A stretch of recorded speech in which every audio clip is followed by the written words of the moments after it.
A harvest story. At about that same time Jesus left the house and sat on the beach.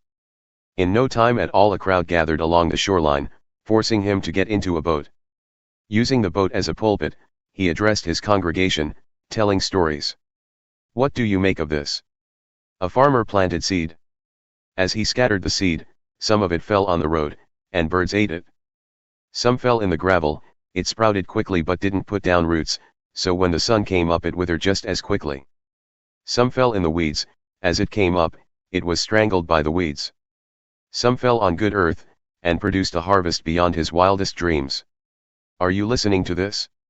Really listening? Why tell stories? The disciples came up and asked, Why do you tell stories? He replied, You've been given insight into God's kingdom. You know how it works. Not everybody has this gift, this insight, it hasn't been given to them. Whenever someone has a ready heart for this, the insights and understandings flow freely. But if there is no readiness, any trace of receptivity soon disappears. That's why I tell stories, to create readiness, to nudge the people toward a welcome awakening. In their present state they can stare till doomsday and not see it, listen till they're blue in the face and not get it.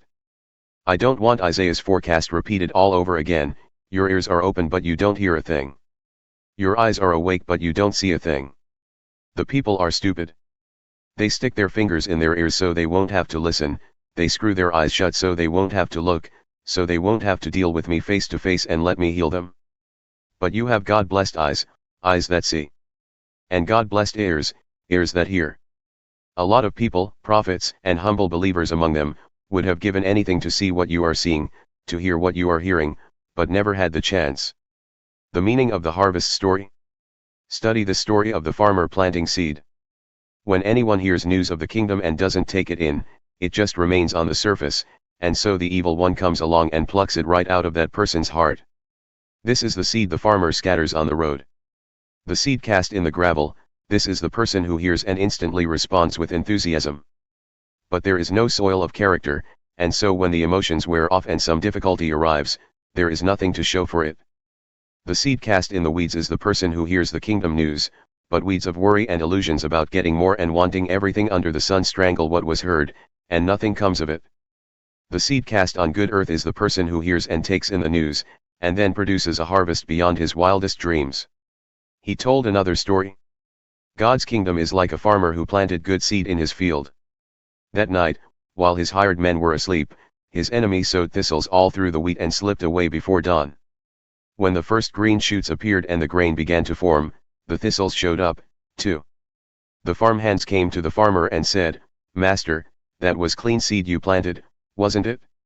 Where did these thistles come from? He answered, Some enemy did this. The farmhands asked, Should we weed out the thistles?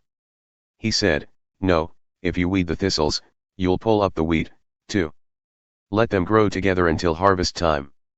Then I'll instruct the harvesters to pull up the thistles and tie them in bundles for the fire, then gather the wheat and put it in the barn. Another story. God's kingdom is like an acorn that a farmer plants. It is quite small as seeds go, but in the course of years it grows into a huge oak tree, and eagles build nests in it. Another story.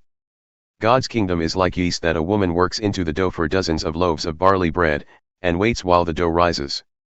All Jesus did that day was tell stories, a long storytelling afternoon. His storytelling fulfilled the prophecy, I will open my mouth and tell stories, I will bring out into the open things hidden since the world's first day. The curtain of history. Jesus dismissed the congregation and went into the house. His disciples came in and said, Explain to us that story of the thistles in the field. So he explained. The farmer who sows the pure seed is the Son of Man. The field is the world, the pure seeds are subjects of the kingdom, the thistles are subjects of the devil, and the enemy who sows them is the devil. The harvest is the end of the age, the curtain of history. The harvest hands are angels. The picture of thistles pulled up and burned is a scene from the final act.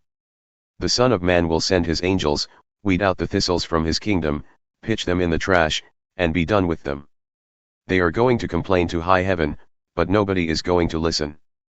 At the same time, ripe, holy lives will mature and adorn the kingdom of their Father. Are you listening to this? Really listening? God's kingdom is like a treasure hidden in a field for years and then accidentally found by a trespasser. The finder is ecstatic, what a find! And proceeds to sell everything he owns to raise money and buy that field. Or, God's kingdom is like a jewel merchant on the hunt for exquisite pearls. Finding one that is flawless, he immediately sells everything and buys it. Or, God's kingdom is like a fish net cast into the sea, catching all kinds of fish. When it is full, it is hauled onto the beach. The good fish are picked out and put in a tub, those unfit to eat are thrown away. That's how it will be when the curtain comes down on history.